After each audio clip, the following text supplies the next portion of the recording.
The recording should never have survived.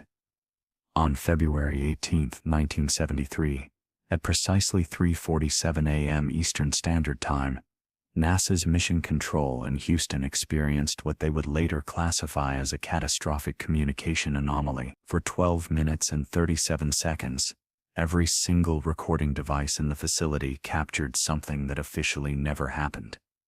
The magnetic tapes were supposed to be destroyed. The transcripts were meant to be redacted, but Michael Brennan, a junior communications technician working the graveyard shift, made a decision that would haunt him for the rest of his life. He made a copy. Michael was 26 years old, fresh out of MIT, with thick-rimmed glasses and the kind of methodical mind that NASA prized in its technical staff. He had been monitoring the Deep Space Tracking Network when the first signal came through. It wasn't from any scheduled mission. Apollo 17 had splashed down 2 months earlier, marking the official end of lunar exploration. Skylab wouldn't launch for another 3 months. The frequency was wrong too, oscillating between bands, and a pattern that violated every known protocol. But what made Michael's blood run cold wasn't the signal itself. It was the voice that emerged from the static, clear as mountain water, speaking in measured tones that every person in that room recognized instantly. It was Commander Eugene Hartley, and Eugene Hartley had been dead for 6 years. The voice came through the speakers with crystalline clarity, each word carefully pronounced as if the speaker was aware of the impossibility of what was happening. "Houston, this is Odyssey 7. Do you copy? We have completed the transit. The structure is visible." "My God, Houston. It's exactly as they described. The panels are rotating. There's something moving inside." The room erupted into chaos. Technicians scrambled to verify the signal source while supervisors demanded explanations that no one could provide. The frequency analyzers showed the transmission originating from a point beyond lunar orbit, in a region of space where no human craft had ever ventured. Michael's hands shook as he initiated a trace protocol, his fingers dancing across the keyboard with practiced precision. Eugene Hartley had died on January 27, 1967 in the Apollo 1 fire alongside Virgil Grissom and Roger Chaffee. The accident had been exhaustively investigated, the cabin footage reviewed frame by frame, the audio recordings analyzed until every last second of those terrible moments had been documented. There was no possibility of error. Hartley was gone, yet here was his voice, traveling across the void, speaking of things that made no sense. Odyssey 7 was not a designated mission name. There had never been a craft by that designation in any NASA documentation, classified or otherwise. The transmission continued, and with each word, the atmosphere in Mission Control grew heavier. "The beings are aware of our presence. They're not hostile. But Houston, they're ancient. The technology here predates anything we could have imagined. Surface scans indicate the structure is approximately 400,000 years old. Repeat, 400,000 years. They're showing us something. A map. Coordinates. Earth is marked. They've been watching us." The senior flight director, James Morrison, a veteran of Mercury, Gemini, and Apollo missions, stood frozen at his station. His face had turned the color of ash, and when he finally spoke, his voice barely rose above a whisper. "Lock down everything. No one leaves this room." Michael knew what would happen next. He had seen classified materials disappear before, usually foreign telemetry or sensitive military applications, but this was different. This was impossible. As Morrison began barking orders to contain the situation, Michael made a split-second decision that would define the rest of his life. He grabbed a spare reel from his desk drawer and began copying the incoming transmission directly to magnetic tape. His station was partially obscured by equipment rack, giving him just enough cover to complete the duplication. The original would be confiscated, he knew, but the copy would survive. The voice of Eugene Hartley continued its impossible narrative. "We're inside the structure now. The atmosphere is breathable, maintained by some kind of field generation we don't understand. The walls are covered in symbols, mathematical sequences that follow patterns similar to our golden ratio, but extended into dimensions we can't visualize. There's a central chamber ahead. Wait. Something's happening. The air is changing. I can feel it in my mind, not my lungs. They're trying to communicate directly. The images are overwhelming. Then came a sound that made everyone in the room instinctively step back from their consoles. It was a harmonious tone, multiple frequencies layered upon each other in a way that seemed to bypass the ears and resonate directly in the skull. It lasted for exactly 7 seconds, and when it stopped, 3 technicians had to be helped to chairs overcome by vertigo. Houston, the download is complete. They've given us something. Instructions. Blueprints.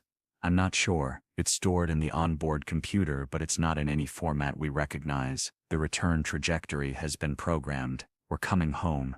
But Houston, we're not alone. They're sending an emissary. It will arrive separately. Do not engage with hostile intent. Repeat.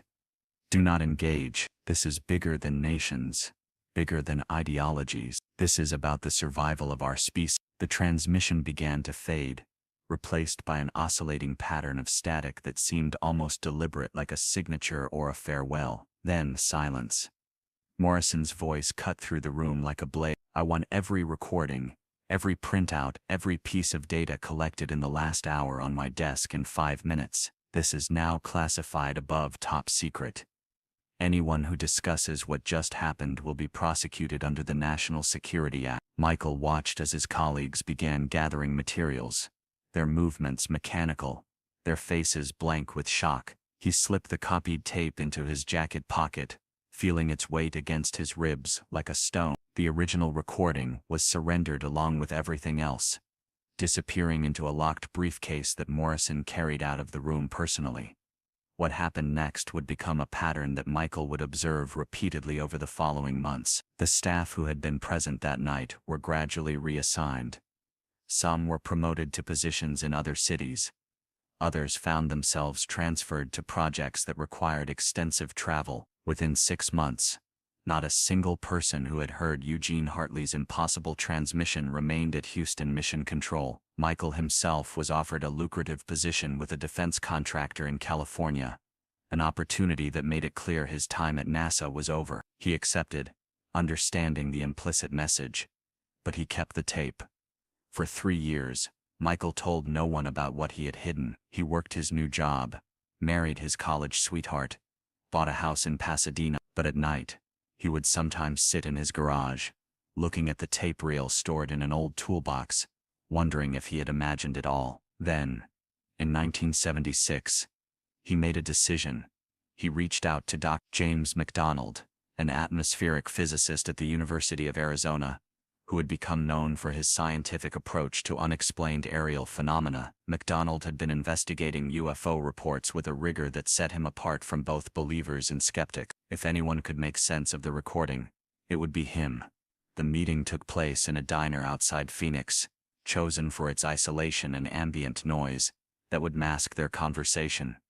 Michael passed the tape across the table wrapped in a newspaper, his hands trembling slightly. McDonald listened to Michael's story without interruption, his expression grave. When Michael finished, McDonald was quiet for a long moment before speaking. You realize what you're telling me suggests a level of contact that goes beyond anything in the public record. If this is real, if Eugene Hartley somehow transmitted from beyond his death, or if something used his voice, then we're dealing with an intelligence that operates outside our understanding of physics, of life and death itself. McDonald took the tape and promised to analyze it discreetly. 2 weeks later, he called Michael from a payphone. His voice was strained, urgent. The audio is genuine. No signs of fabrication. The frequency patterns match NASA's Deep Space Network exactly. But Michael, there's something else. I've been doing research. Eugene Hartley had a twin brother, Marcus, who was also an astronaut candidate. He washed out of the program in 1965 due to a minor heart condition. Here's the thing. Marcus died in a car accident in 1972, a year before your recording. Both brothers gone. Yet that voice is absolutely Eugene Hartley's. I've compared it to his mission recordings. It's him. McDonald paused, and when he spoke again, his words were carefully chosen. I've made copies. They're being sent to trusted colleagues internationally. If something happens to either of us, the recording will survive. 6 months later, James McDonald was found dead in the Arizona desert, an apparent suicide. The circumstances were suspicious enough that his family questioned the official verdict, but no investigation followed. Michael received a package a week after McDonald's death, posted from Mexico, containing 3 copies of the tape and a brief note in McDonald's handwriting. "They're watching. Distribute these carefully. The truth needs to survive." Michael understood the weight of what he now carried. He also understood the danger. Over the following years, Michael carefully selected recipients for the copies. One went to a journalist in France who specialized in aerospace anomalies. Another found its way to a researcher in Japan who had been collecting accounts of unusual transmissions. The third he kept, hidden in a safety deposit box under an assumed name. Each person who received a copy reported similar experiences. Strange phone calls, unmarked vehicles parked outside their homes, the sensation of being watched. But the tapes survived, duplicated and hidden, waiting for a time when they could be revealed. In 1994, Michael, now in his late 40s and dying of cancer, made one final decision. He contacted Dr. Irina Volkova, a former Soviet space program engineer, who had defected to the United States and was known for her willingness to discuss the unexplained events both superpowers had encountered during the space race. Their meeting was brief. Michael was very ill, but he managed to convey the essential details. He gave her not just the tape, but his complete written account, 30 pages of meticulously documented memories, including names, dates, and corroborating details that could be verified. Volkova's analysis added another layer to the mystery. She revealed that the Soviet space program had detected similar transmissions on 7 separate occasions between 1971 and 1975, all claiming to be from cosmonauts who had died in training accidents or classified missions. The voices spoke of the same structure, the same ancient beings, the same warning about an emissary. The Soviets had been so disturbed by these transmissions that they had created an entire department dedicated to monitoring what they called ghost signals. But like NASA, they had suppressed all public knowledge of these events. The recordings began to surface on the early internet in the late 1990s, posted on obscure forums and mailing lists dedicated to space anomalies. Each time they appeared, they would be quickly removed, the accounts that posted them deleted. But the digital age had made total suppression impossible. The files were shared peer-to-peer, stored on private servers, transcribed and retransmitted. Gradually, a community formed around these impossible recordings. Researchers who called themselves the Houston Group, dedicated to uncovering the truth about what NASA had hidden. Then, in 2003, something extraordinary happened. A retired NASA engineer named Patricia Hayes came forward with corroboration. She had worked in the telemetry department and remembered the night of February 18, 1973. She had been in an adjacent building when the lockdown occurred, but she had seen the aftermath. More importantly, she had kept something. A printout of orbital tracking data from that night, showing an object in an impossible position, beyond lunar orbit, exactly where the transmission had claimed to originate. The object had appeared for exactly 12 minutes and 37 seconds before vanishing from all tracking systems.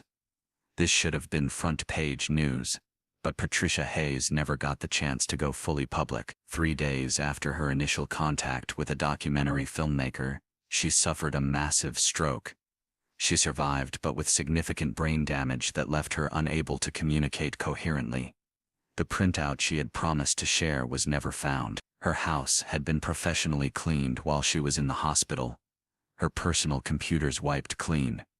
The documentary filmmaker, Marcus Webb, received a visit from federal agents who explained that Miss Hayes had been confused, suffering from early-stage dementia, and that any claims she had made were the product of a deteriorating mind. But Webb had recorded their initial conversation, and in it Hayes had said something that chilled everyone who heard it. The emissary they mentioned, it arrived. It's been here since 1974. living among us, learning, preparing. I saw the files before they were destroyed. The entity took human form, multiple forms actually. It could be anyone, anywhere. The only way to identify it was through certain electromagnetic anomalies it created, disruptions in electronic devices, patterns in the static. NASA developed detection equipment. But then the project was shut down. Someone very high up decided we weren't ready to know. The recording of Eugene Hartley's impossible transmission remains one of the most analyzed pieces of audio in the underground UFO research community. Voice print analysis confirms it matches Hartley's speech patterns perfectly. The background noise contains telemetry data that corresponds to real NASA communication protocols. The harmonic tone that caused such distress has been studied by audio engineers who confirm it contains mathematical relationships that weren't discovered by human scientists until years after the recording was made. Every technical detail that can be verified checks out, yet the content remains impossible. A dead man speaking from beyond the grave about contact with an ancient intelligence. Michael Brennan died in 1994, taking many secrets with him. But his decision to copy that tape created a crack in the wall of secrecy that has never been fully sealed. Others who were there that night have occasionally surfaced, always briefly, always anonymously, confirming details, adding pieces to the puzzle. They speak of other transmissions, other impossible voices, a pattern of contact that extends throughout the space program's history. They speak of photographs that show structures on the lunar far side that shouldn't exist. They speak of astronauts who returned changed, carrying knowledge they were forbidden to share. The official record states that Gemini 7 spent 14 days in orbit, beginning December 4, 1965, conducting medical experiments and rendezvous procedures with Gemini 6A. What the official record omits is what happened during hour 107 of the mission, when command pilot Frank Borman and pilot Jim Lovell encountered something that would fundamentally alter their understanding of humanity's place in the cosmos. The transmission was never meant to be preserved, but Susan Kellerman, working the night shift at the Honeysuckle Creek tracking station in Australia, had accidentally left a backup recorder running on an auxiliary channel. That recording would eventually find its way into the same underground network that preserved Michael Brennan's impossible tape, becoming another piece of evidence that contact had been made and hidden. Susan had been monitoring routine telemetry when she noticed an anomaly in the signal pattern. The capsule's transmission had shifted to an encrypted channel that wasn't supposed to exist in the Gemini communication array. She attempted to notify Houston but found the landline dead, the backup radio unresponsive. For 43 minutes, Honeysuckle Creek was effectively isolated from the global tracking network. During that time, Susan heard something that would cause her to leave her position at NASA within 6 months. And spend the rest of her life trying to understand what she had witnessed. The transmission began with Jim Lovell's voice. Steady but with an undertone of barely controlled awe. "Houston, we need to go encrypted. Are you seeing this? There's something pacing us. Starboard side, approximately 50 meters. It's matching our velocity exactly." Frank's taking photographs. But I don't think the camera can capture what we're actually seeing. It's translucent, almost crystalline, the size of a school bus but changing shape constantly, like it's breathing or thinking. There was a pause. Then Borman's voice came through, lower, more measured. "Houston, the object is responding to our movements. When I fire the attitude thrusters, it mirrors the action precisely. This is not debris. This is not a reflection. This is intelligent behavior." The Houston response that came through was not from the standard Capcom. The voice was older, authoritative, and Susan would later identify it as belonging to a senior military liaison, whose name never appeared in public mission records. "Gemini 7. This is Control Alpha. Continue observation but do not attempt communication. Repeat, do not attempt communication. We're switching to Protocol 7. Susan had never heard of Control Alpha, or Protocol 7. In all her training and briefings, these terms had never been mentioned. She continued recording, her hands trembling as she adjusted the equipment to capture every word. Lovell's voice returned, now carrying a note of urgency. Control Alpha. It's too late for that. The object is transmitting, not radio, something else. We're both hearing it directly, inside our heads, mathematical sequences, images, star charts. Frank's writing it down. But his nose is bleeding. Mine too. It's not painful, just overwhelming. The amount of information is staggering. The sound of labored breathing filled the transmission. Then Brennan spoke again. They're showing us Earth, but from a perspective of time, not space. We're seeing our planet's history compressed into moments. The formation of the continents, the rise and fall of ice ages, civilizations appearing and disappearing. They're showing us 5 previous iterations of human development. 5 times our species reached a technological threshold and failed. We're the 6th attempt. Control Alpha responded immediately. Gemini 7. Implement cognitive firewall procedure. Focus on mission parameters only. Do not engage with the transmitted information. But Lovell's next words suggested it was already too late. They know about the lunar missions. They know about Apollo. They're showing us what we'll find on the far side. There's a beacon there, ancient, waiting to be activated. They put it there during the 2nd iteration, over 200,000 years ago. It's a test. If we can reach it, activate it, we pass. If we can't, or if we use it for warfare, we fail like the others. Susan watched her instruments register impossible readings. The capsule's external temperature sensors showed variations that shouldn't exist in the vacuum of space. Electromagnetic fields fluctuated in patterns that resembled neural activity. Most disturbing of all, the capsule's atomic clock showed a discrepancy of 4 minutes and 12 seconds. As if Gemini 7 had briefly existed outside normal space-time. She documented everything, making copies of the printouts, knowing instinctively that this data would be confiscated if discovered. The transmission continued with Borman's voice, now strained with effort. The entity is showing us something else. Other worlds, other species that have made contact. We're part of a network, a vast community of consciousness spanning the galaxy, but we're quarantined, isolated until we prove we can overcome our self-destructive tendencies. The beacon is our invitation to join, but only if we approach it with peaceful intent. They're very clear about this. Any attempt to weaponize what we find will result in immediate intervention. Control Alpha's response was swift and decisive. Gemini 7. Initiate emergency protocol. Prepare for immediate re-entry. Mission parameters are now classified ultra-black. Acknowledge. There was a long pause before Lovell responded. Control Alpha. The entity is departing. It's moving away at tremendous speed. We have visual on multiple objects now. At least 12. Forming a formation around the first. They're accelerating beyond anything we can track. And Control Alpha. They left something. There's an object floating where the entity was positioned. It's small, metallic, cylindrical. Request permission to retrieve. Negative. Gemini 7. Do not approach the object. Maintain current orbit until retrieval team arrives. Estimated time to intercept, 14 hours. Susan realized what this meant. There was a retrieval capability in orbit that the public knew nothing about. A secret program operating parallel to the acknowledged space missions. She continued recording as the astronauts described the object in detail. A cylinder, approximately 30 centimeters long, 10 centimeters in diameter, covered in symbols that seemed to shift and change when viewed directly. Over the next several hours, Susan listened as Borman and Lovell were systematically debriefed by multiple voices. Some she recognized from mission control, others that were entirely unfamiliar. The astronauts were made to repeat their experience multiple times, each detail scrutinized and documented.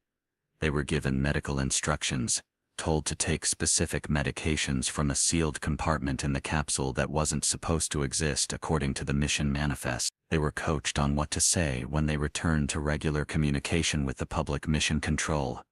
The most chilling part of the transmission came near the end when an unnamed voice, cold and clinical, explained the situation. Gentlemen, what you've experienced falls under the Prometheus Protocol. You've been exposed to information that could fundamentally destabilize human society if released prematurely.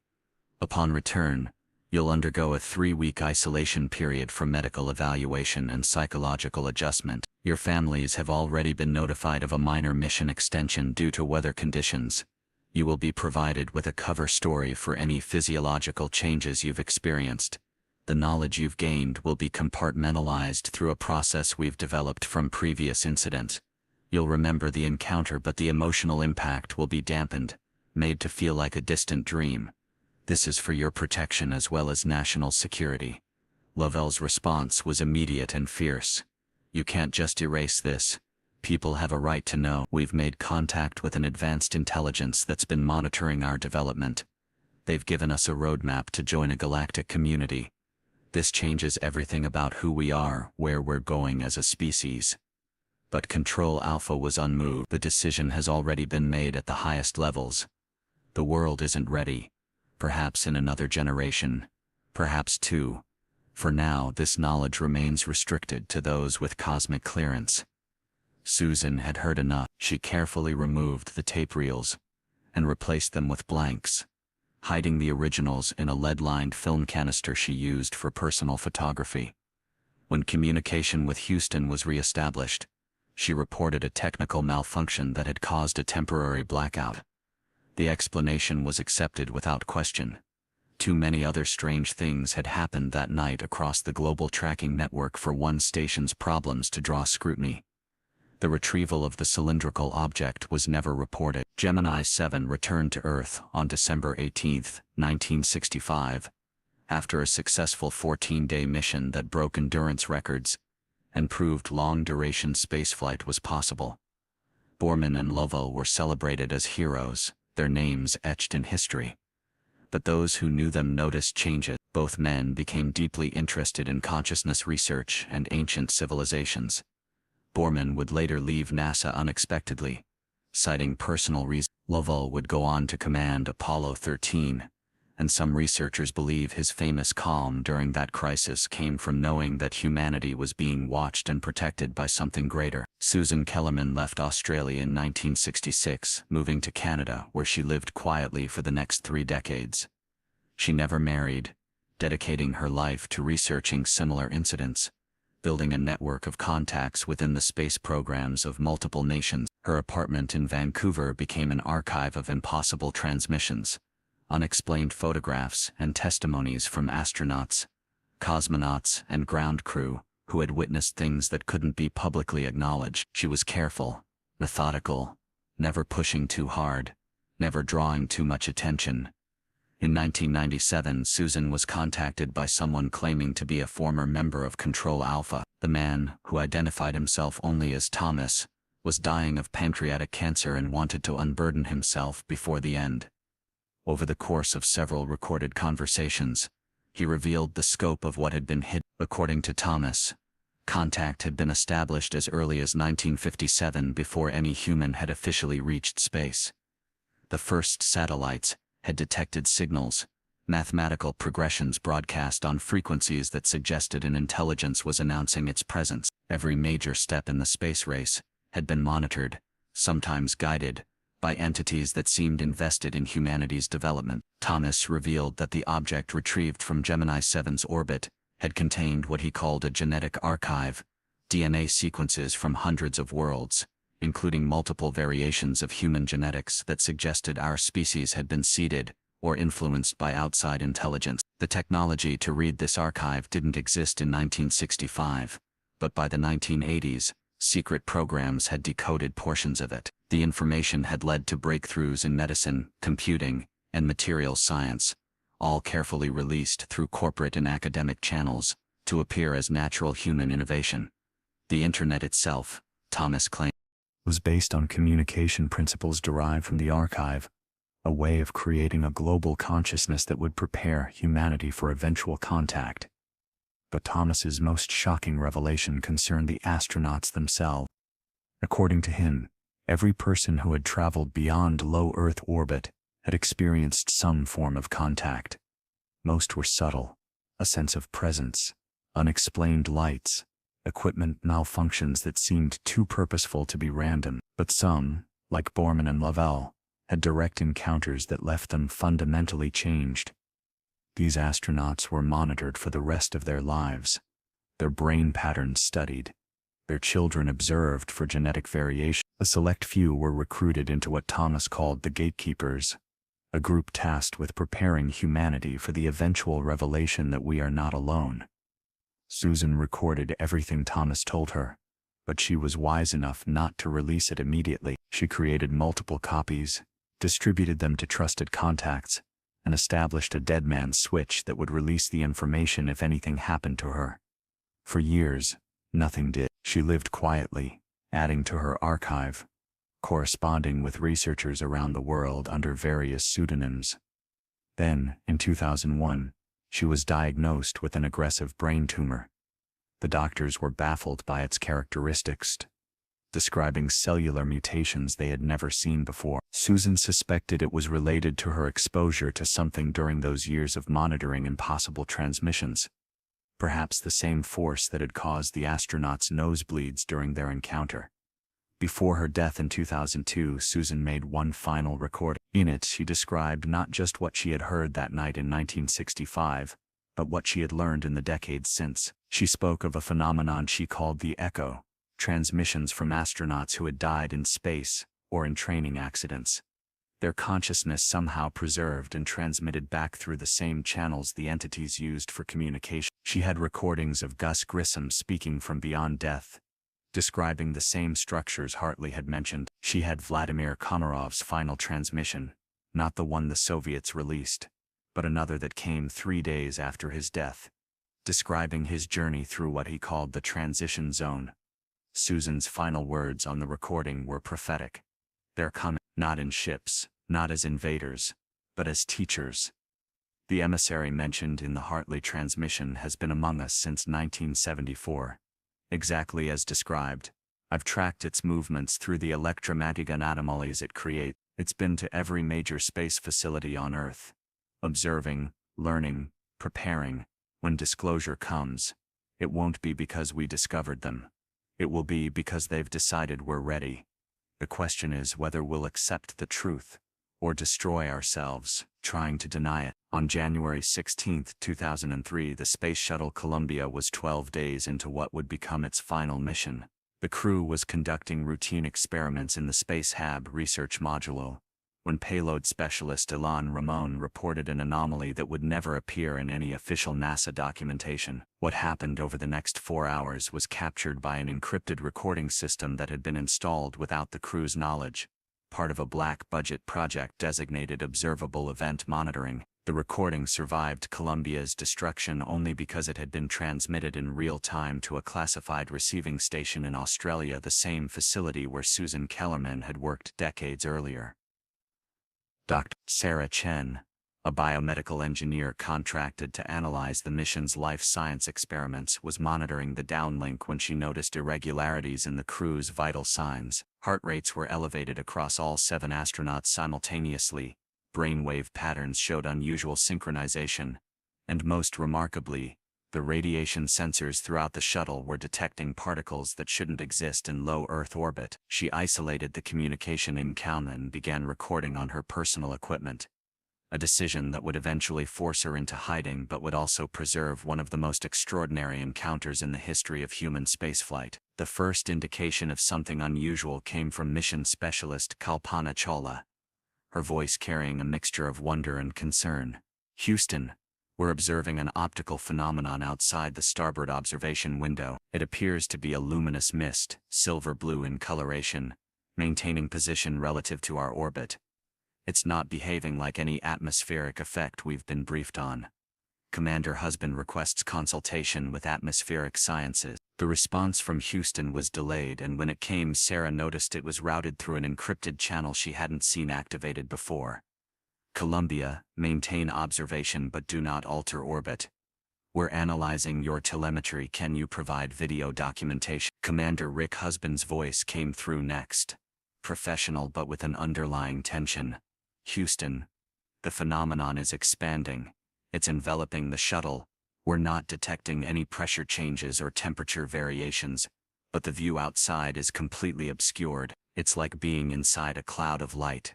All 7 crew members are observing identical effects from different viewpoints. Then came a sound that made Sarah's blood run cold. A harmonic resonance that seemed to come from the shuttle's hull itself, as if the entire structure had become a musical instrument. The crew fell silent for nearly 30 seconds, and when communication resumed, it was Ilan Ramon who spoke, his voice filled with awe. "Houston, we're receiving something. Not through our communication systems, but directly. Each of us is experiencing the same vision simultaneously. We're seeing Earth, but not as it is now. We're seeing multiple timelines, potential futures spreading out like branches of a tree. In some, humanity thrives and reaches the stars. In others, the planet is barren, lifeless. The vision is showing us pivot points, moments where small decisions lead to vastly different outcomes. One of those pivot points is happening now. Connected to this mission, Sarah watched her monitors as the crew's brain patterns synchronized even further, reaching levels of coherence typically only seen in advanced meditation practitioners who had trained together for years. Mission specialist David Brown, a naval flight surgeon and astronaut, provided medical commentary with remarkable composure. "Houston, I'm monitoring our vital signs. We're all experiencing elevated production of dimethyltryptamine, the same compound naturally released during near-death experiences. But we're all fully conscious and alert. Whatever this phenomenon is, it's triggering a massive neurochemical response. We're documenting everything, but I'm not sure our instruments can capture what we're actually experiencing." The harmonic sound intensified, and then payload specialist Michael Anderson spoke, his words measured and precise. "Houston, the entity, for lack of a better word, is communicating through mathematical concepts. It's showing us equations that describe consciousness as a fundamental force, like gravity or electromagnetism. According to what we're being shown, awareness isn't produced by the brain but is channeled through it. The implications for physics, for philosophy, for everything we understand about existence are staggering." Sarah noticed that the shuttle's computers were recording data at an unprecedented rate. Terabytes of information flooding the storage systems, much of it in formats that didn't correspond to any known protocol. Laurel Clark, another mission specialist, added her observations with the precision of the naval flight surgeon she was. "The presence is showing us something about Columbia herself. There's damage to the leading edge of the left wing. Thermal protection system breach from the launch debris strike. We knew about the foam impact, but the entity is showing us the molecular level damage. It's catastrophic. Houston, according to what we're seeing, we won't survive re-entry." The words hung in the air like a death sentence, but there was no panic in her voice, only a strange calm. Houston's response was immediate and forceful. "Columbia, negative on that assessment. Our analysis shows the debris strike was minor, within acceptable parameters. Continue with scheduled experiments, and prepare for nominal re-entry on February 1st. But Rick Husband's reply suggested the crew had moved beyond concern for protocols. "Houston, the entity is offering us a choice. We can return as scheduled and face the outcome it has shown us, or we can accept translation. I'm not entirely sure what that means, but it involves a form of consciousness transfer, preservation of our awareness, beyond physical death." Sarah felt her hands shaking as she documented what she was hearing. This wasn't just contact. It was an intervention, an offer of salvation from beings that somehow knew Columbia's fate. She cross-referenced the mission timeline and confirmed that Columbia had indeed suffered a foam strike during launch, but NASA's assessment had deemed it non-critical. If the entity's warning was accurate, 7 lives hung in the balance. Kale Ponachala's voice returned, filled with a mixture of sadness and wonder. "The entity is showing us the history of others who have been translated, astronauts and cosmonauts who officially died in accidents but whose consciousness was preserved and elevated. They exist now as intermediaries, helping to prepare humanity for integration into the larger cosmic community. Vladimir Komarov is here, Georgy Dobrovolsky, Viktor Putsev, Vladislav Volkov. From our side, Gus Grissom, Ed White, Roger Chaffee. They're all air, transformed but still themselves, still working for humanity's advancement. The transmission quality began to degrade, static, interrupting the crew's words. But Ilan Ramon's voice cut through clearly. They're showing us the work we could do if we accept translation. We would become bridges between humanity and the cosmic intelligence, helping to guide our species through the transition that's coming. But it has to be voluntary. Free will is sacred to them. Each of us must choose individually. Sarah heard the crew begin to discuss among themselves, their words overlapping, some eager, others hesitant.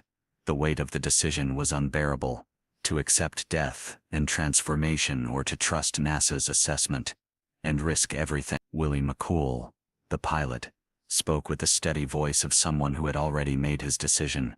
I've seen what happens if we return. The plasma breach during re-entry, the loss of control, the breakup over Texas, 16 minutes of hell before the end. But I've also seen what we could become. The knowledge we could bring back to humanity, not in our current forms, but in ways that transcend physical limitation. My vote is for translation.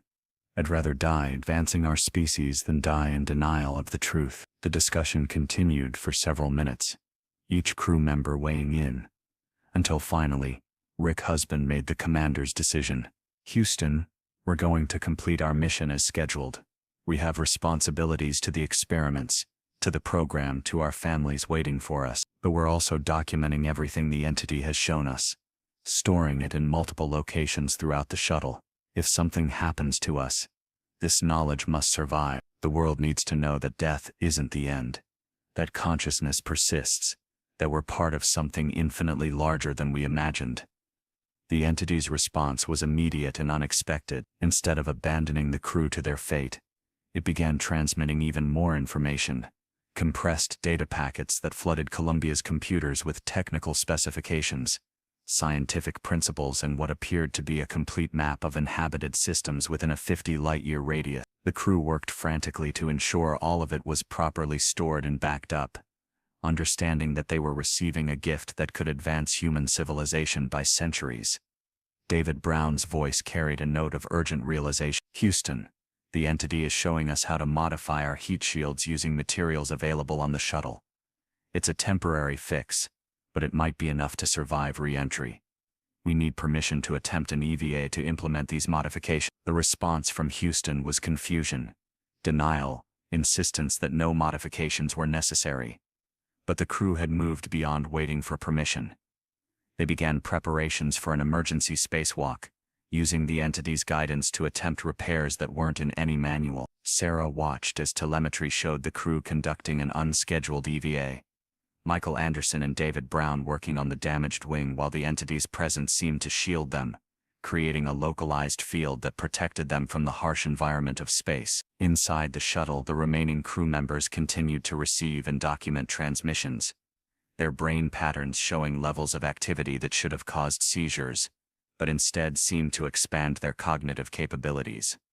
The repair attempt took 4 hours, during which time the crew received what Laurel Clark described as downloads of medical knowledge that could eliminate most diseases, agricultural techniques that could feed the world's hungry, and energy technologies that could replace fossil fuels within a decade. It was as if the entity was trying to give humanity everything it needed to survive and thrive, compressed into the final days of Columbia's mission. When the EVA was complete, Rick Husband reported back to Houston. We've implemented modifications to the thermal protection system based on advanced specifications. The entity has departed, but not before giving us coordinates, a location in Kazakhstan where we're told there's a reception committee waiting. People who understand what we've experienced, who can help us process and share this information. Houston, I know this sounds insane, but we have evidence, recordings, data that will change everything. Houston's response was predictable. Columbia, return to standard operations. Prepare for re-entry as scheduled. All mission irregularities will be addressed in post-flight debriefing. The tone was firm, but Sarah could hear the uncertainty underneath.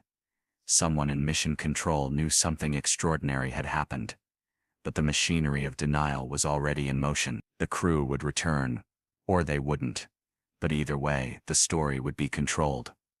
On February 1, 2003, Columbia began its re-entry over the Pacific Ocean. Sarah had managed to position herself at a monitoring station, ostensibly to track the life science experiments but really to observe what would happen. For the first 8 minutes, everything proceeded normally. Then, as the shuttle entered the period of maximum heating, the telemetry began showing anomalies.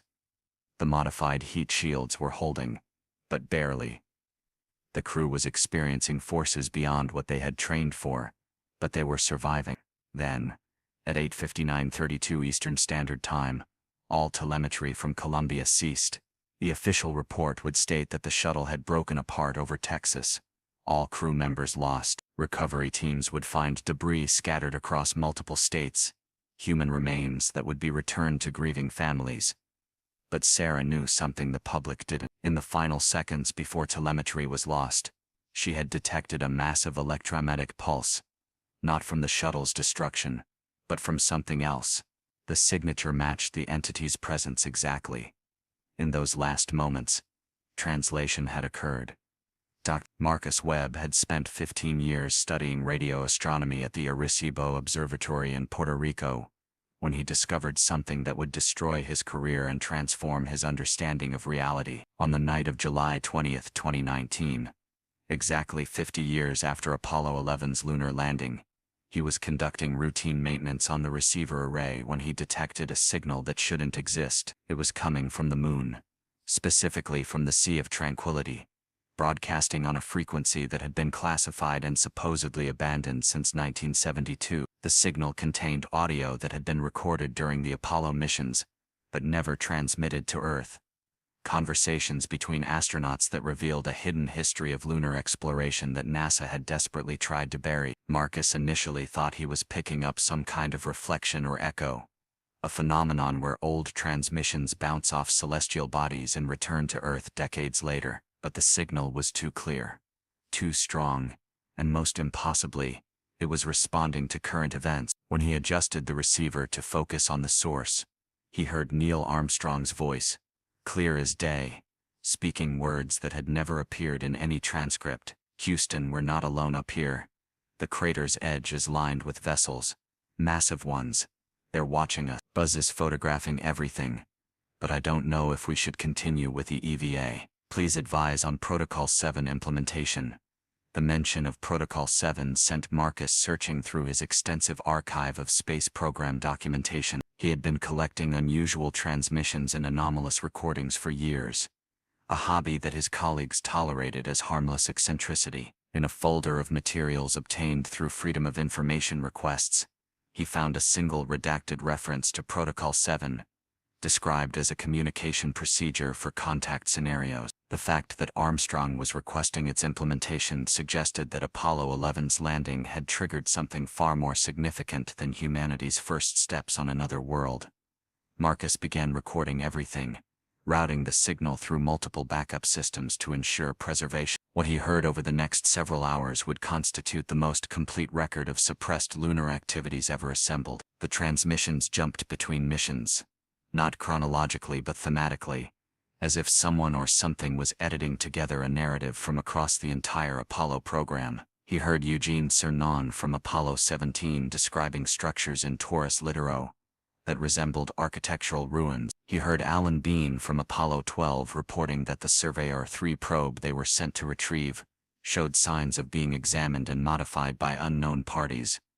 The most disturbing transmission came from Apollo 18, a mission that officially never happened. According to NASA, the Apollo program ended with Apollo 17 in December 1972, but here was Commander Richard Gordon's voice, dated March 1973, reporting from lunar orbit. "Houston, the Soviet craft is here as agreed. We're proceeding with the joint inspection of the artifact. It's definitely artificial, approximately 200 meters in length, buried partially in the regolith. Both teams confirm it's been here far longer than human civilization has existed. We're detecting power signatures, faint but consistent. Whatever this thing is, it's still active." Marcus cross-referenced the date with Soviet space activities, and found an unmanned Luna mission that had supposedly failed to reach the moon. But according to this transmission, It had not only reached the moon but had carried cosmonauts in secret.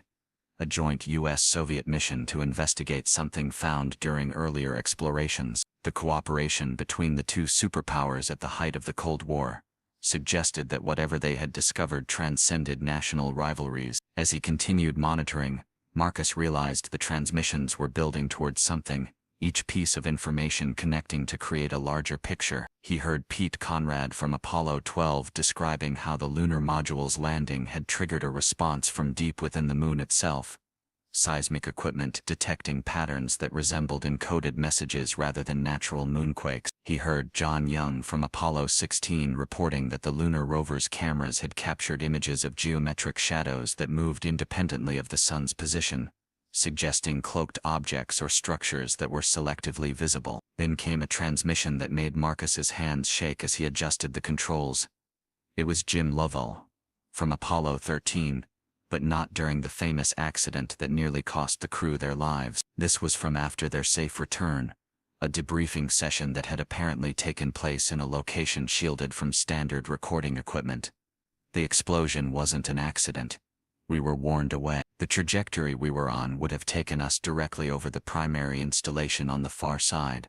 They saved our lives by forcing us to abort the landing. The whole drama of our return, the world watching, praying for us, it was orchestrated to generate a specific emotional frequency that they could measure and analyze. They're studying us as much as we're trying to study them. Marcus began to understand that what he was hearing wasn't just random transmissions, but a carefully curated revelation. Something wanted this information released now, on this anniversary, to someone who would understand its significance and have the means to preserve it. He thought about Susan Kellerman's work, about Michael Brennan's tape, about all the researchers who had risked everything to document these encounters. He was now part of that lineage, chosen or accidentally positioned to receive this download of suppressed history. The transmissions revealed that every Apollo mission after Apollo 11 had specific objectives related to the alien presence on the moon. Apollo 12's precision landing near Surveyor 3 was to retrieve the probe, because it had been contaminated with biological samples not of Earth origin. Apollo 14's exploration of Framo-Tro was to investigate magnetic anomalies that suggested buried technology. Apollo 15's deployment of advanced sensors was to monitor the movements of objects on the lunar surface that changed position between observation. Apollo 16's investigation of the Descartes Highlands was to examine what appeared to be mining operations conducted millennia ago. Apollo 17's selection of a geologist-astronaut,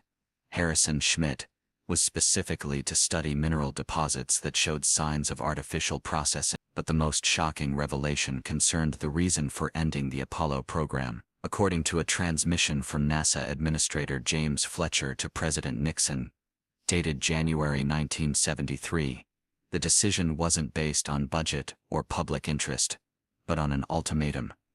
Mr. President, they've made their position clear. We can continue robotic exploration, but human presence on the moon must cease until we've resolved our terrestrial conflicts. They view the moon as neutral territory, a place of observation and study. Our weapons, even those disguised as scientific instruments, are not welcome. If we continue, they will intervene more directly, and the public nature of our lunar missions makes concealment impossible. Marcus realized he was hearing the real reason for humanity's retreat from the moon, not lack of funding or political will, but a directive from beings that had claimed it long before humans existed. The transmissions painted a picture of the moon as an observation post, a base from which Earth had been monitored for millions of years. The NASA missions had been tolerated initially as a test of human capability, but when it became clear that military applications were being considered, lunar-based weapons platforms, territorial claims by nation-states, the surveillance turned to intervention. As dawn approached, and the moon set below the horizon, the transmissions began to include more recent material. Marcus heard conversations from the International Space Station, astronauts describing encounters with objects that matched no known spacecraft.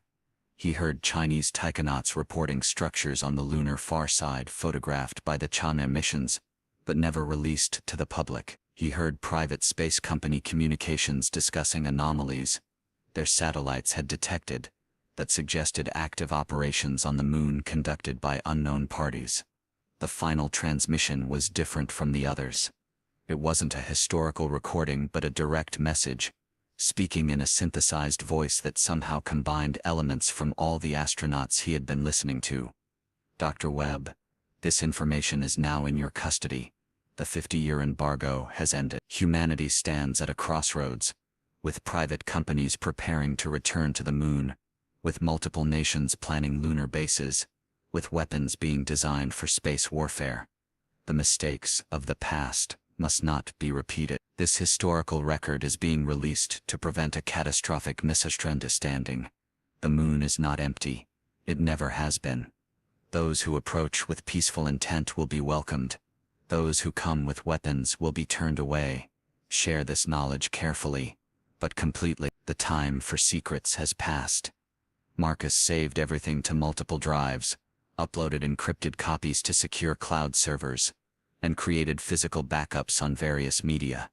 He knew that once he released this information, his life as a conventional scientist would end. He would be labeled a conspiracy theorist, possibly face legal action for possessing classified materials, certainly lose his position at Arecibo. But he also understood that he had been chosen, whether by chance or design, to be the conduit for this revelation. The timing wasn't random. With multiple countries and private companies preparing lunar missions, humanity needed to know what awaited them.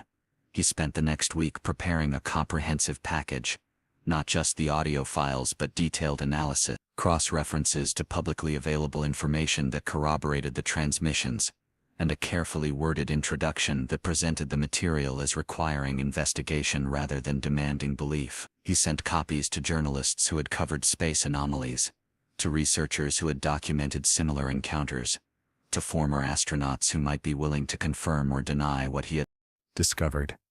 He also sent a copy to NASA's current administrator with a simple note that read, "The moon is calling.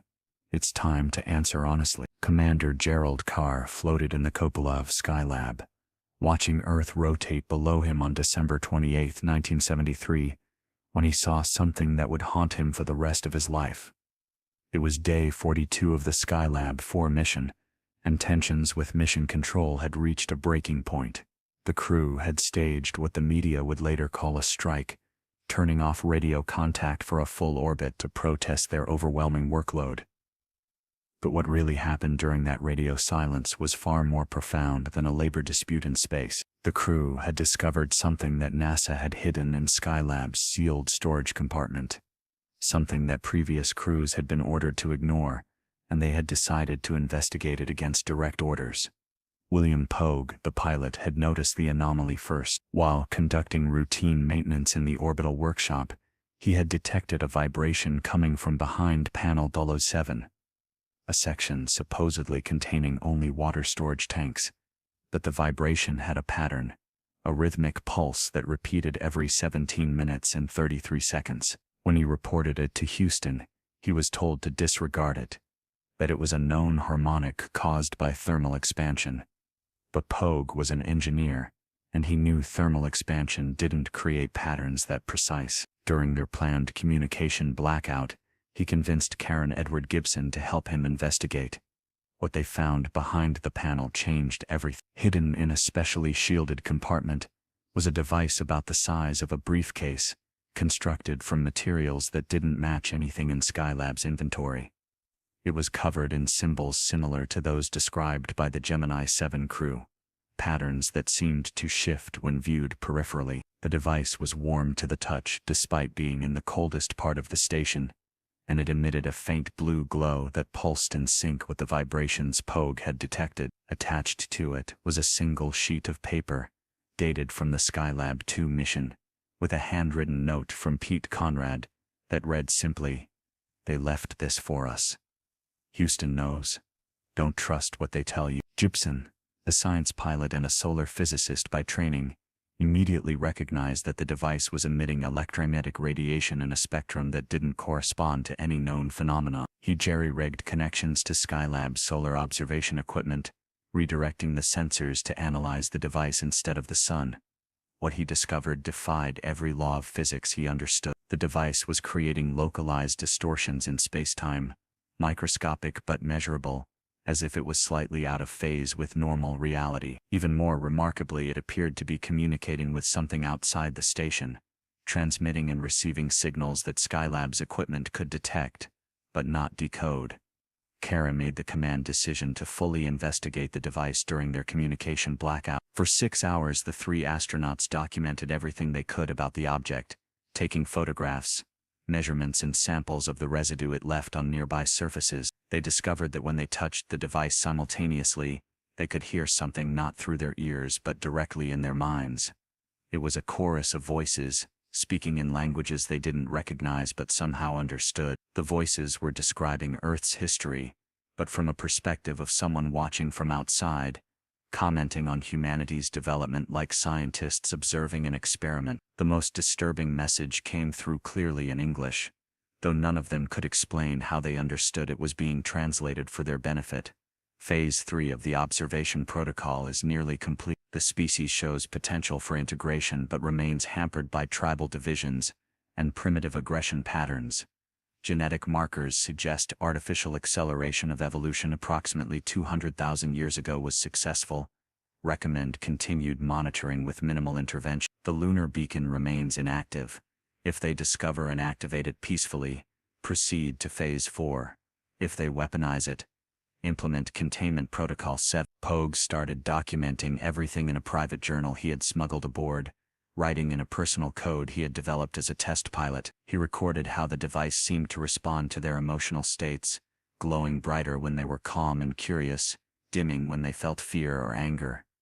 He noted that prolonged exposure made them feel different, not sick but enhanced, as if dormant parts of their brains were being activated. All 3 astronauts reported increased visual acuity, the ability to perceive magnetic fields as faint colors, and most remarkably, moments of shared consciousness where they could sense each other's thoughts. Gibson used his background in physics to attempt a theoretical framework for what they were experiencing. In his notes, later recovered from his personal effects after his death in 2016, he wrote, "The device appears to be a quantum consciousness interface, allowing communication across dimensional barriers. It's not transmitting through space but through what I can only describe as the substrate of consciousness itself." The implications are staggering. Consciousness isn't generated by the brain, but exists as a fundamental field that the brain accesses. This device enhances that access, allowing us to perceive layers of reality normally hidden from human senses.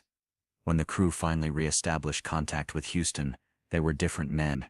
They continued their mission, conducting experiments and maintaining the station, but they had agreed among themselves to protect what they had discovered. They resealed the compartment, replaced the panel, and created a cover story about spending their blackout period, organizing their workspace and discussing better scheduling with each other. Mission Control seemed relieved to have communication restored and didn't press for details about the blackout period. But in the coded language that astronauts developed for discussing classified matters, Houston made it clear they knew exactly what had been found. The remainder of the Skylab 4 mission took on a surreal quality. The crew conducted their official experiments while secretly documenting the continued effects of their exposure to the device. They found they could predict solar flares hours before they occurred, sensing the magnetic disturbances building in the sun's corona. They could navigate the station in complete darkness, somehow aware of every object's position. Most remarkably, they began receiving what they called downloads, sudden bursts of knowledge about subjects they had never studied. Kara suddenly understood advanced metallurgy. Pogue gained insights into biological systems that wouldn't be discovered by scientists for decades. Gibson saw mathematical relationships that unified quantum mechanics and general relativity, though he lacked the formal framework to fully express them. On February 8, 1974, as Skylab 4 prepared for re-entry, the crew made one final investigation of the device. This time it showed them something that would influence their post-NASA lives profoundly. They saw a vision of Earth's future, multiple potential timelines branching from the present moment. In some, humanity overcame its divisions and joined a vast cosmic civilization. In others, Earth became a cautionary tale, a dead world that had destroyed itself just as it was about to transcend its limitations. The pivot point they were shown would come within their lifetimes, a moment when humanity would have to choose between fear and wonder, between isolation and integration. The device then displayed a series of coordinates, locations on Earth where similar artifacts had been placed. The Bermuda Triangle contained one, which explained the electromagnetic anomalies reported there. Another was in the Himalayas, accessed by certain Tibetan monks who had incorporated its effects into their spiritual practices. A third was hidden in the Amazon rainforest, protected by indigenous tribes who understood its significance without needing scientific explanation.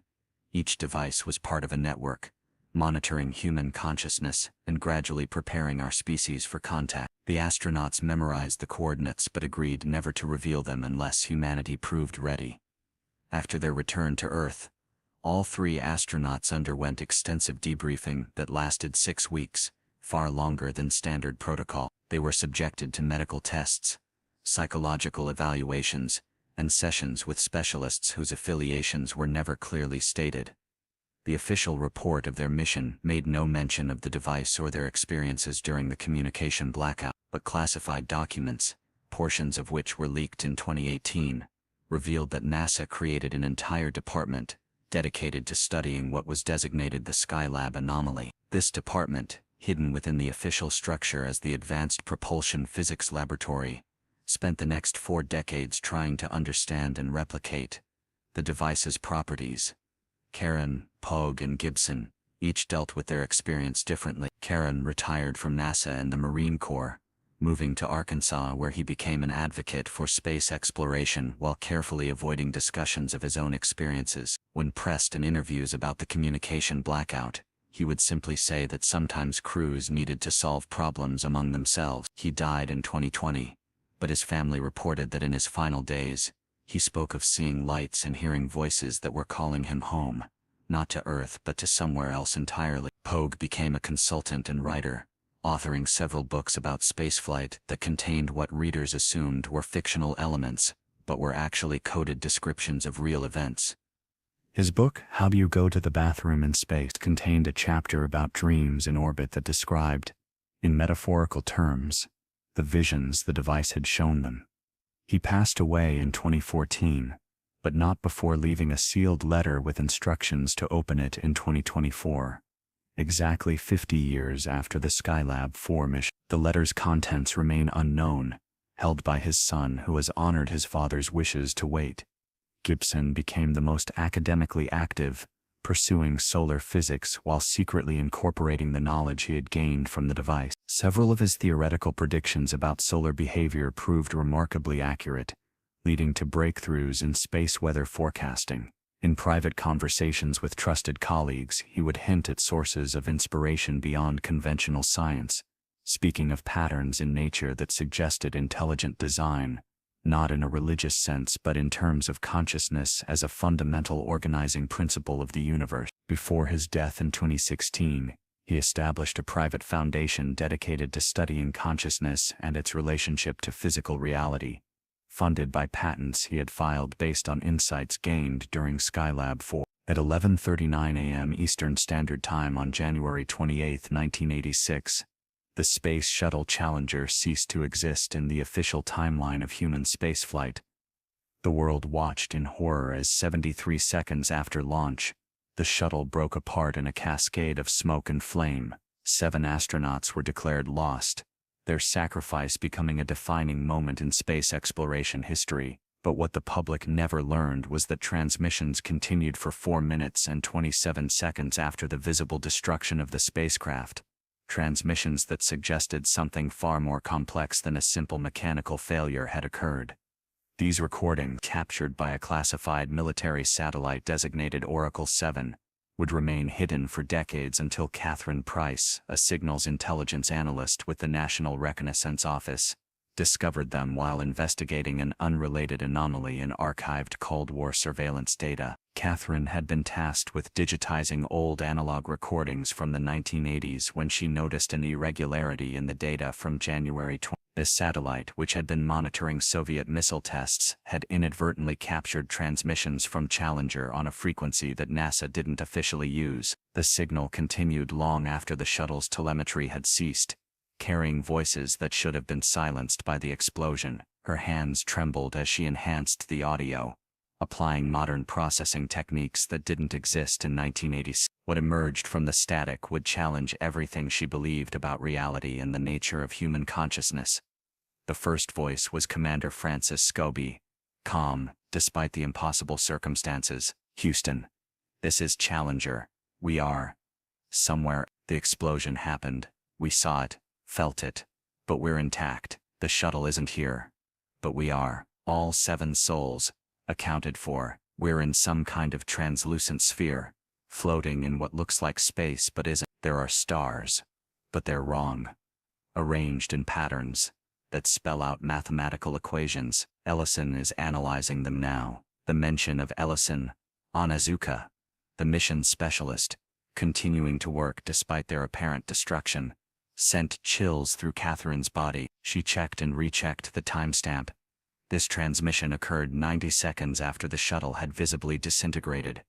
Michael Smith's voice came next, the pilot reporting with military precision despite the surreal situation. "The sphere we're in appears to be moving, but there's no sensation of acceleration. We can see Earth below us, but it's not the Earth from our time. The continents are different, merged into a single landmass. We're being shown the planet's history in reverse.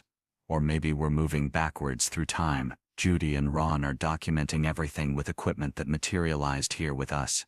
Instruments we don't recognize but somehow know how to use." Judith Resnick's voice, clear and analytical, provided technical observation. "The atmosphere in this sphere is perfectly calibrated to our needs. 78% nitrogen, 21% oxygen.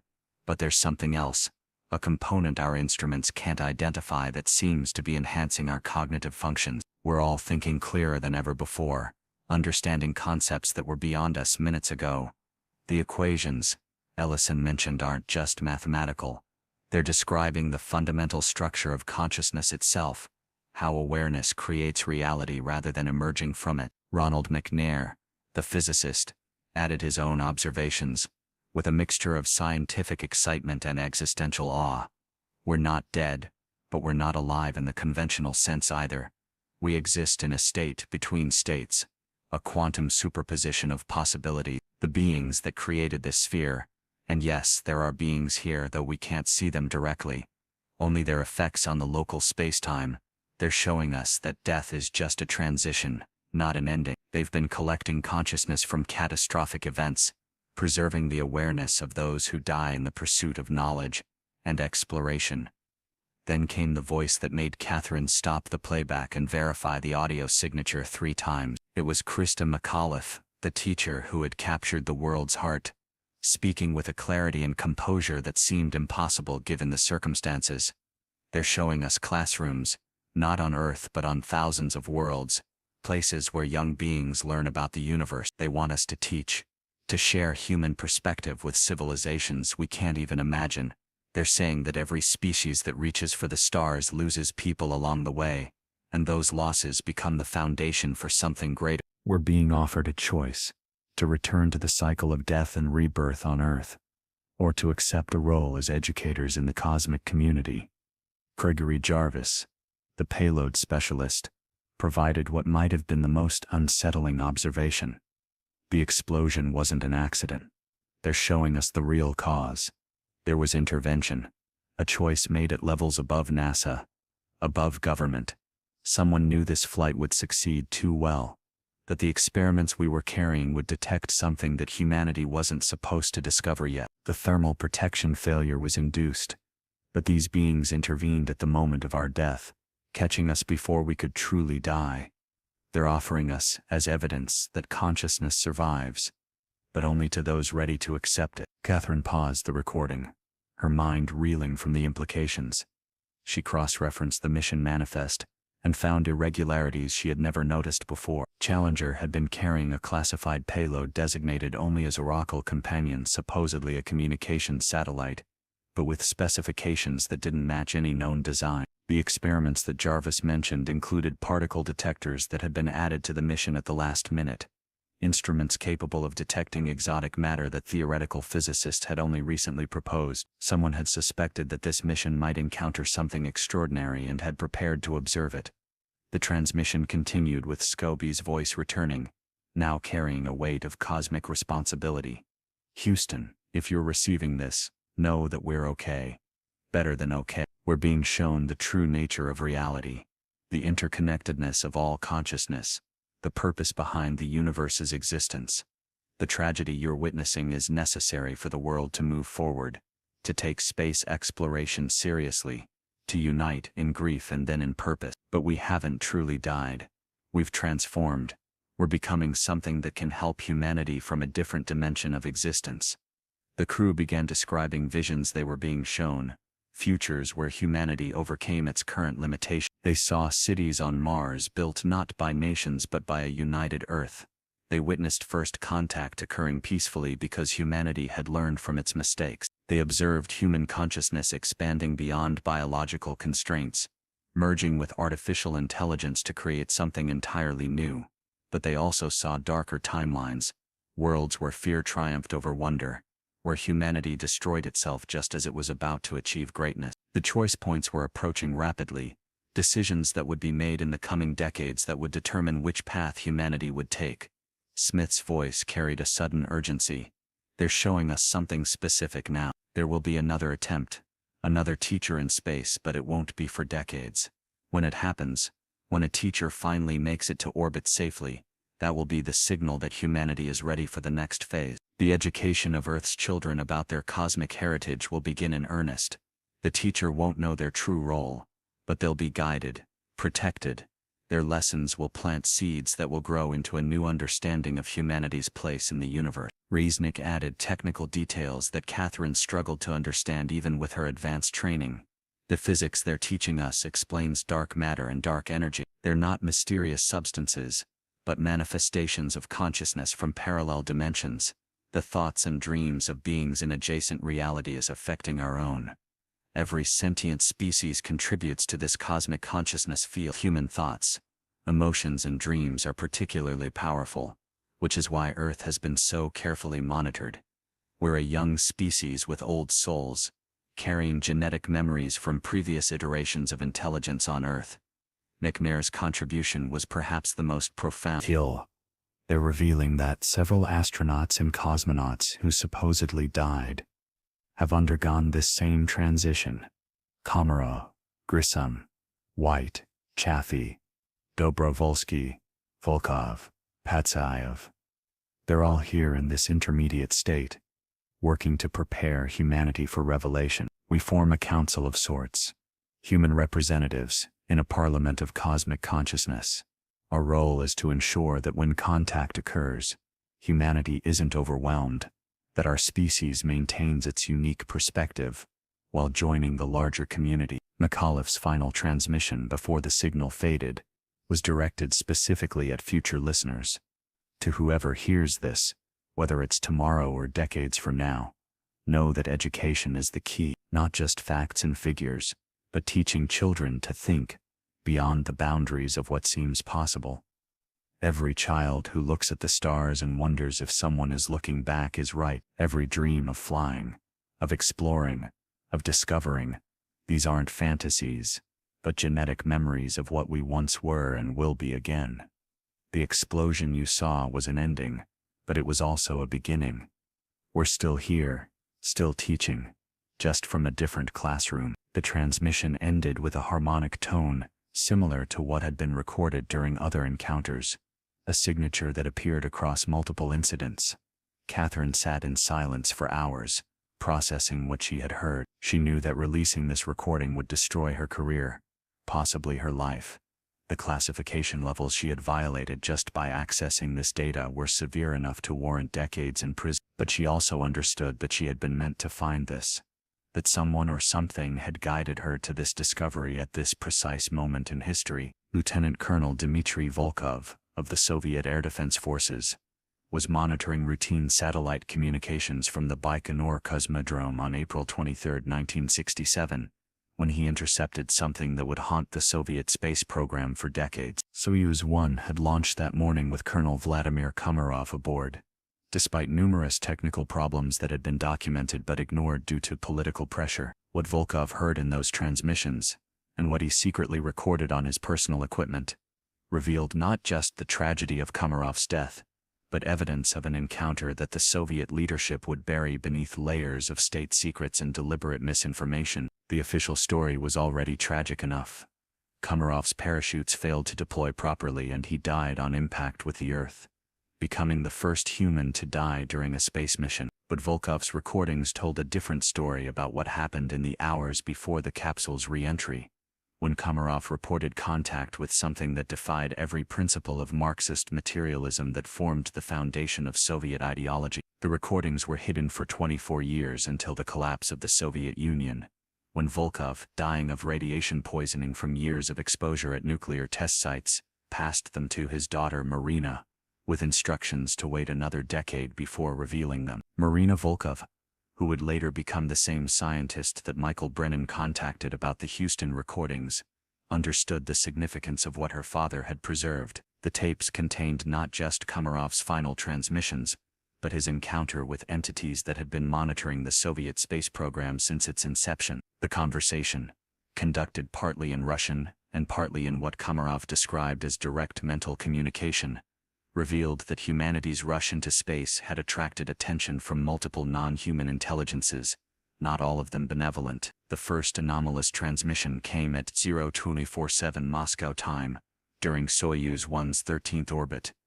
Komarov's voice, usually calm and professional, carried an edge of confusion. Ground control, I'm observing an object maintaining position relative to my craft, approximately 50 meters to starboard. It's spherical, metallic, about 3 meters in diameter. It's not reflecting sunlight normally. The surface seems to absorb light and re-emit it in patterns. Permission to photograph. The response from ground control was immediate and harsh. Negative. Komarov Colonel, maintain focus on mission parameters. Do not acknowledge or document unscheduled observations. But Komarov continued his reports, speaking rapidly as if he knew his time was limited. The object is moving closer. I can see symbols on its surface, similar to mathematical notation but three-dimensional, extending into the metal itself. It's scanning the capsule. I can feel it in my teeth. A resonance, like when you stand too close to high-voltage line. The cabin temperature is dropping, but my instruments show no change. Something is wrong with causality itself. Effects are preceding causes. I'm experiencing memories of things that haven't happened yet.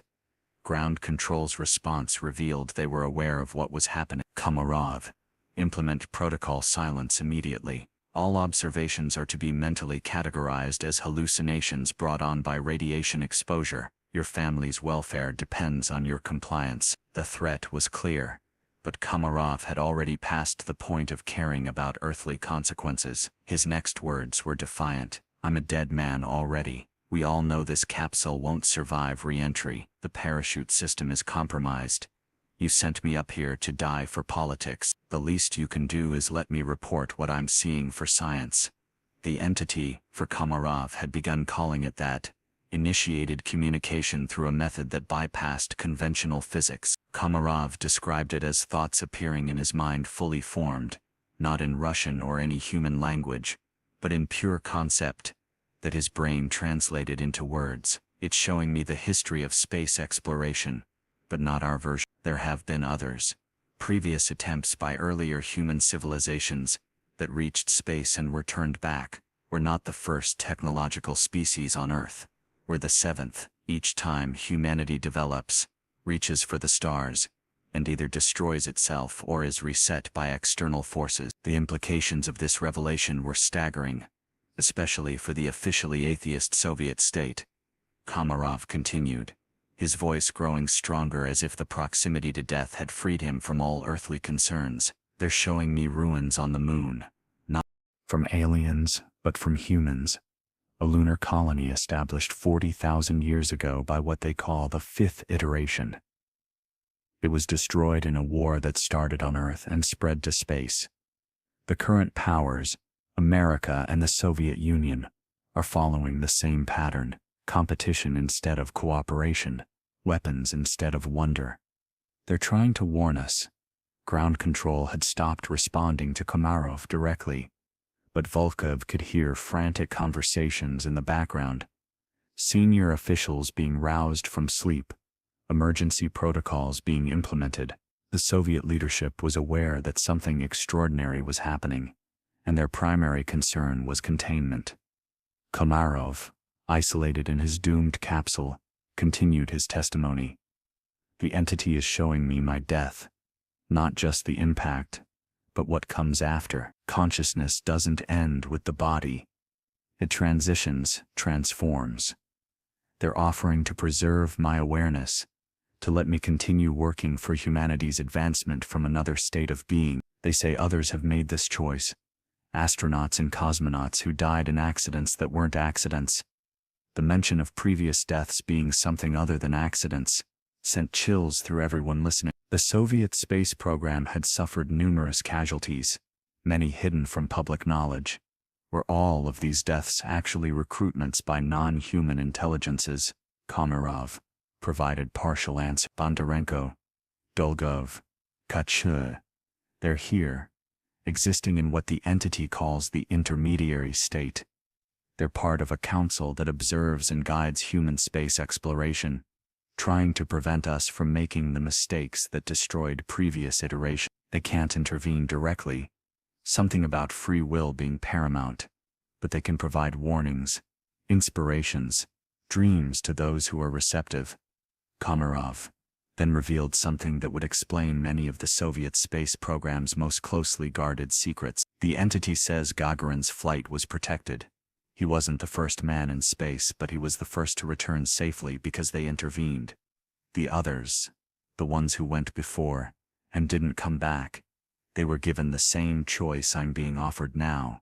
Some accepted and joined the Watchers, others refused and were allowed to die naturally.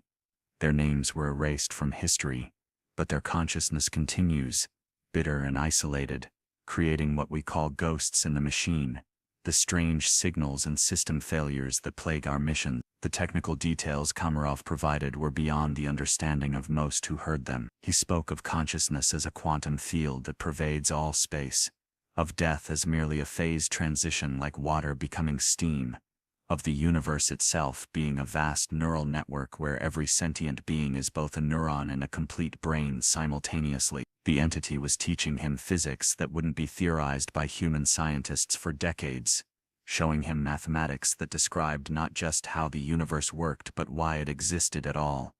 As Soyuz 1 prepared for its fatal re-entry, Komarov made a decision that would echo through the decades. I accept their offer. When this capsule burns, my body will die but my consciousness will transfer. I'll continue to serve humanity, just from a different vantage point. Tell my wife I love her. Tell my children their father didn't die for nothing. And tell the world, when it's ready to hear, that we are not alone. We have never been alone. And death is not the end but a doorway to greater service. The capsule's communications became increasingly distorted as re-entry began, but through the static, Volkov heard something that confirmed Komarov's transformation.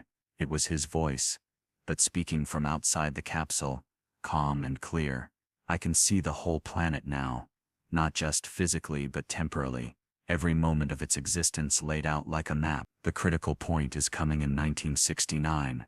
The moon landing will trigger something, a countdown. Humanity will have 50 years to prove it can unite and transcend its tribal nature. If it fails, the 7th iteration ends, and the 8th begins. But if it succeeds, the quarantine lifts, and we join the galactic community. Dr. Jennifer Hayes was reviewing routine medical data from the International Space Station on November 15, 2018, when she noticed something that made her question everything she understood about human physiology. As the lead flight surgeon for Expedition 57, she monitored the health of 6 crew members orbiting 408 kilometers above Earth, but the brain scans she was examining showed patterns that shouldn't exist. Neural activity that suggested the astronauts were sharing thoughts, experiencing collective consciousness events that had no scientific explanation. The data had been automatically flagged by the AI diagnostic system as an error. But Jennifer knew better. She had seen similar patterns before, in classified files from previous missions that NASA pretended didn't exist. The anomaly had started 3 weeks into the expedition, when Commander Alexander Gerst reported unusual dreams that all crew members were experiencing simultaneously. These weren't normal dreams, but vivid, coherent visions of Earth's future that were identical down to the smallest detail. Russian cosmonaut Sergei Prokopiev had documented the dreams in his personal journal, which Jennifer had accessed through the medical monitoring system. His entries described seeing vast cities floating in Earth's oceans, powered by fusion reactors that humanity hadn't yet invented. The crew saw humans working alongside beings that weren't quite human, hybrids perhaps, or evolved descendants of current humanity. Most disturbing, they all saw the same date repeatedly appearing in their visions. March 24. Jennifer pulled up the brain scan data from the night of November 14th and found something that defied medical explanation. All 6 crew members showed synchronized theta waves during their sleep period, their brains operating in perfect harmony despite being in separate crew quarters. The synchronization was so precise that it suggested a single consciousness was operating through 6 different brains. She had seen this phenomenon only once before, in classified data from the Mir space station in 1995, just before the Russians had abruptly terminated their mission and deorbited the station years ahead of schedule. The communication logs from the ISS provided more context. At L317 GMT, astronaut Serena Yunon Chancellor had reported to Houston that she was experiencing what she called cognitive bleed-through from the other crew members. She could sense their thoughts, feel their emotions, and most remarkably, access their memories as if they were her own. She knew things she shouldn't know, like Prokopiev's childhood memories of growing up in Severodlovsk, or Gerst's private conversations with his wife that he had never shared with the crew. The condition wasn't distressing, she reported, but rather felt natural, as if this was how human consciousness was supposed to function when removed from Earth's electromagnetic interference. Houston's response had been swift and concerning. Instead of the usual Capcom, Jennifer heard the voice of director Marcus Webb, the same man who had discovered the Apollo frequencies at Arecibo. His presence on the communication loop meant NASA's highest levels were aware of what was happening. ISS. This is Houston Control Alpha. We're monitoring your situation. Continue nominal operations, but document everything. Do not discuss this on open channels. We're uploading an encrypted partition to the station's computers for your reports. This falls under Protocol 7. Jennifer knew about Protocol 7 from her security briefings, though the details had been vague. It was described as a communication procedure for handling non-terrestrial contact events. The fact that it was being invoked for what appeared to be a medical anomaly suggested that NASA understood something about the consciousness changes that they weren't sharing with their flight surgeons. She began searching through archived medical data from previous missions, using her administrative access to bypass the usual restrictions. What she found was a pattern dating back to the earliest space missions. Astronauts who spent extended periods in space showed subtle but consistent changes in brain structure and function. The changes were always dismissed as adaptation to microgravity, but Jennifer now saw them differently. The human brain was evolving in space, developing new capabilities that were suppressed or dormant on Earth. The longer the exposure to the space environment, the more pronounced the changes became. Some astronauts developed enhanced intuition, others reported precognitive dreams, and a select few experienced what they described as cosmic consciousness, a sense of connection to all life in the universe. The ISS crew's experience was escalating beyond anything in the records. On November 16, Gerst reported that the crew had made contact with something during their collective dream state, not aliens in the traditional sense, but what he described as a distributed intelligence that existed in the quantum vacuum of space itself. This intelligence had been waiting for humanity to develop enough to perceive it, and the ISS, with its international crew representing multiple nations working in harmony, had finally created the right conditions for contact. The entity, if it could be called that, communicated through direct consciousness transfer, downloading information into the crew's minds during their synchronized sleep periods. It revealed that space itself was conscious, that what humans called dark matter was actually the substrate of a vast neural network that connected all sentient beings across the universe. Every thought, every emotion, every dream contributed to this cosmic consciousness, but most species were too grounded in physical reality to perceive it. Humans were unique, and their potential to bridge the physical and consciousness realms, but only when freed from the electromagnetic noise of Earth's surface. The medical implications were staggering. Jennifer watched as the crew's physiological readings showed improvements across all metrics. Their immune systems became more efficient, their cellular repair mechanisms accelerated, and most remarkably their telomeres, the protective caps on chromosomes that shorten with age, were actually lengthening. The crew was not just maintaining their health in space, they were becoming biologically younger. The entity had explained this as a natural consequence of consciousness expansion. When awareness transcended the physical body, the body itself became more coherent, more efficient, more aligned with its optimal pattern. But the most profound revelation came on November 18th, when the crew reported that they had been shown the true purpose of the International Space Station. It wasn't just a laboratory or a symbol of international cooperation, it was a test, a prototype for humanity's future evolution. The station's orbit, its international crew, its isolation from Earth's electromagnetic field, all of these factors had been subtly influenced to create the perfect conditions for this contact. The entity revealed that similar contact had been attempted with MER, with Skylab, even with the early Salyut stations, but each time, national rivalries and military priorities had prevented the full connection from forming. The ISS was different because it represented humanity working as a single species, rather than competing nations. The consciousness field responded to this unity, opening channels of communication that had been closed since humanity's last iteration had destroyed itself in nuclear war 40,000 years ago. The entity showed the crew archaeological evidence hidden beneath Antarctica's ice, ruins of cities that had achieved space travel before being erased by their own weapons. It warned that humanity was approaching the same crossroads, but this time, there was hope. The changes occurring in the ISS crew were spreading to humans on Earth, transmitted through the quantum entanglement that connected all consciousness.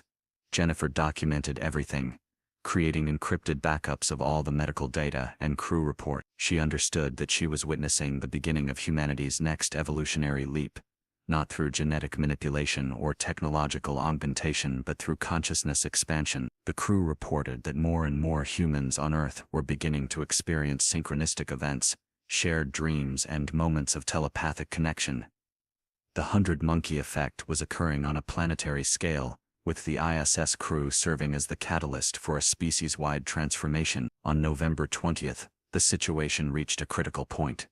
The crew reported that they had been given a choice. They could return to Earth as scheduled, bringing with them the enhanced consciousness that would slowly spread to the rest of humanity, or they could undergo full transformation, becoming permanent ambassadors between humanity and the cosmic consciousness. The transformation would mean leaving their physical bodies behind, existing as pure consciousness, while their bodies remained on the station in a form of suspended animation, maintained by the entity's technology. On December 21, 2023, exactly 50 years after the last Apollo mission left the Moon, every radio telescope on Earth detected a signal that originated from nowhere and everywhere simultaneously. It lasted for exactly 17 minutes and contained a message that would fundamentally alter humanity's understanding of its place in the cosmos.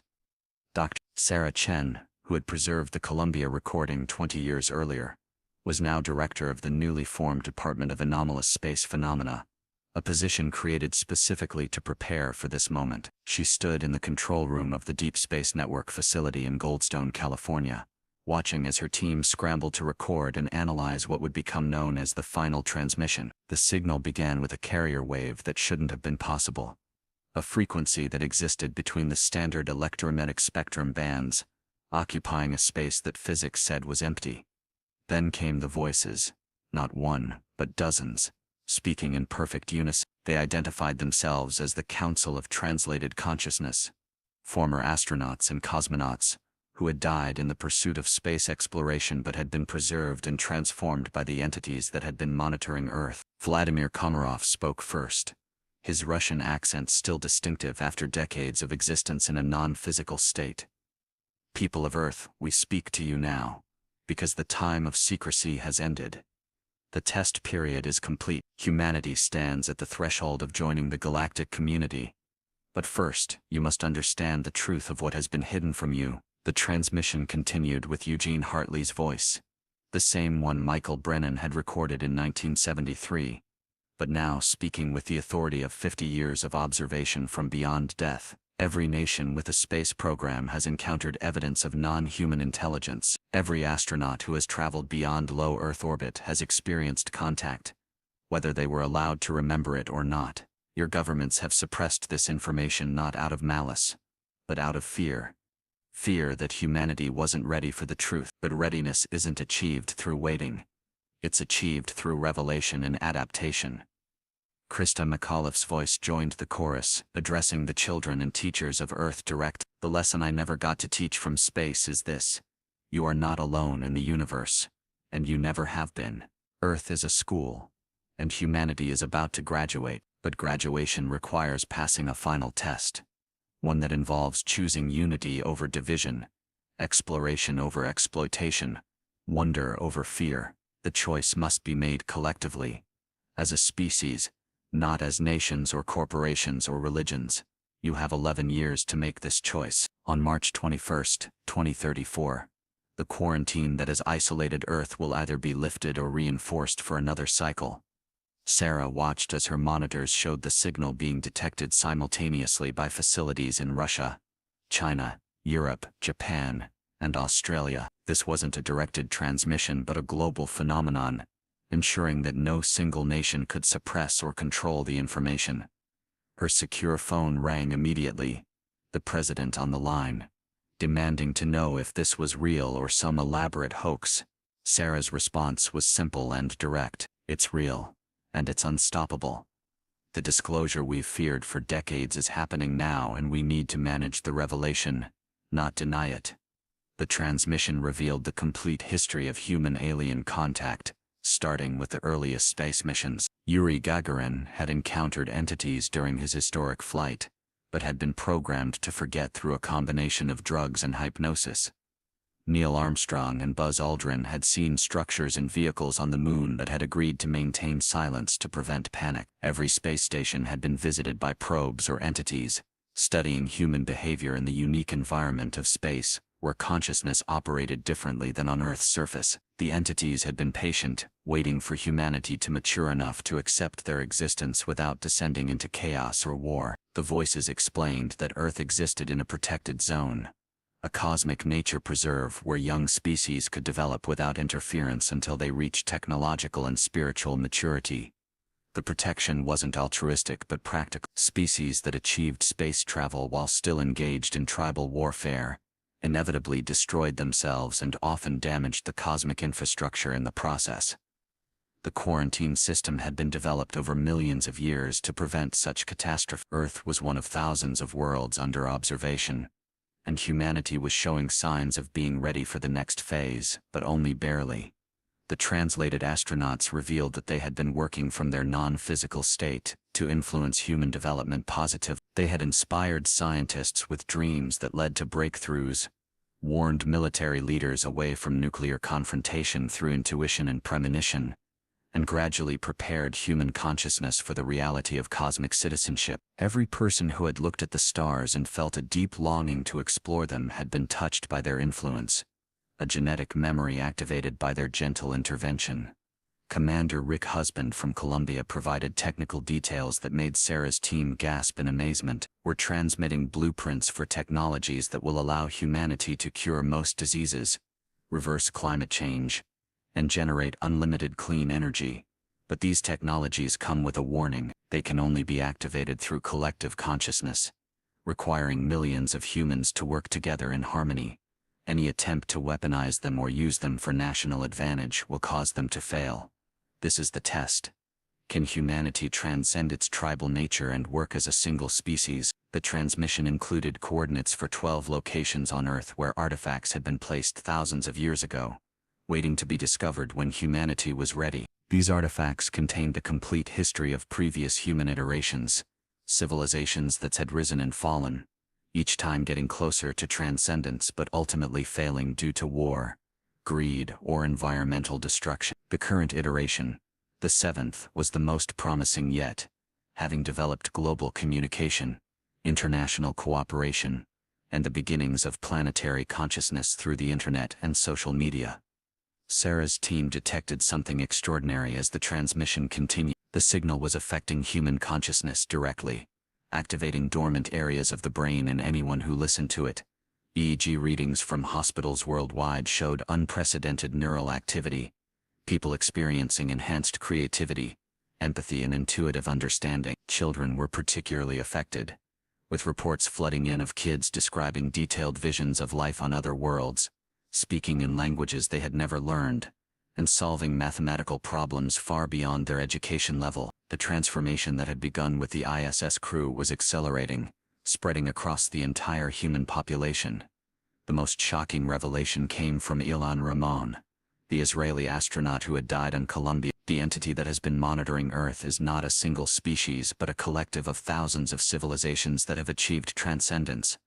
They exist primarily as consciousness, though they can manifest physically when needed. Earth's cetaceans, your whales and dolphins, are descendants of an aquatic species that achieved transcendence millions of years ago, and chose to remain on Earth as guardians and teachers. Every time humans have killed a whale, they've destroyed a conscious being far more advanced than themselves. Yet the cetaceans have never retaliated, understanding that humanity must learn through consequences rather than punishment. The transmission revealed that the moon contained a vast archive, a library of the galaxy's history hidden beneath the surface of the far side. The Apollo missions had discovered the entrance but had been ordered to ignore it. The Chinese chain missions had photographed it but had kept the images classified. Now the location was being broadcast to the entire world. Coordinates that any amateur astronomer could verify. The archive would only open when representatives from every nation on Earth arrived together, a requirement that would force humanity to cooperate or remain ignorant. As the transmission neared its end, all the voices spoke in unison, creating a harmonic resonance that could be felt as much as heard. The choice before humanity is simple but profound: unite and transcend, or divide and repeat. You've been given the tools, the knowledge, and the time. The entities that have watched over you are withdrawing, allowing humanity to make its decision without influence. On March 21, 234, Earth will either join the galactic community as its newest member, or enter another cycle of isolation, forgetting everything you've learned and starting over. The choice, as it has always been, is yours. The signal ended as abruptly as it had begun, leaving billions of humans stunned and transformed. Sarah watched as her screens showed the immediate aftermath: governments calling emergency sessions, religious leaders struggling to interpret the revelation within their doctrines, scientists racing to verify the technical information that had been transmitted, and ordinary people standing in streets and parks, looking up at the sky with new understanding. The secret that had been hidden for over 60 years was now completely exposed, and humanity would never be the same. In her final report, submitted to a world that no longer needed classification levels, Sarah wrote, "The greatest discovery in human history was not that we are not alone, but that we never were. Every astronaut who died, advancing our species, survived in a form we're only beginning to understand. Every transmission we thought was lost continues to echo through the cosmos. Every dream of reaching the stars was a memory of when we had done it before. The question now is not whether aliens exist, but whether humanity can evolve quickly enough to join them." We have 11 years to prove that we've learned from our mistakes, that we can transcend our limitations, and that we're ready to take our place in a universe far more alive and conscious than we ever dared imagine. The astronauts who gave their lives for exploration didn't die. They simply went ahead to prepare the way. Now it's our turn to follow. Sarah stood at the window of the control room, watching the sunrise paint the desert in shades of gold and crimson. Somewhere above, the International Space Station continued its orbit, its crew forever changed by their contact with cosmic consciousness. Further out, the moon waited with its hidden archive, ready to reveal its secrets to a united humanity. And beyond that, the vast expanse of space stretched infinite and welcoming, filled with intelligences eager to welcome Earth's children home. The age of secrets had ended. The age of cosmic citizenship was about to begin. Whether humanity would rise to meet this challenge, or retreat into the comfort of denial, remained to be seen. But for the first time in history, the choice was clear. The deadline was set, and the entire species knew exactly what was at stake. The transmitted technologies began appearing on servers worldwide, open source and unable to be deleted or controlled. Plans for zero-point energy generators that required precisely synchronized meditation from 1,000 operators to function. Medical devices that could cure cancer but only when used with pure healing intent, failing instantly if someone tried to profit from them.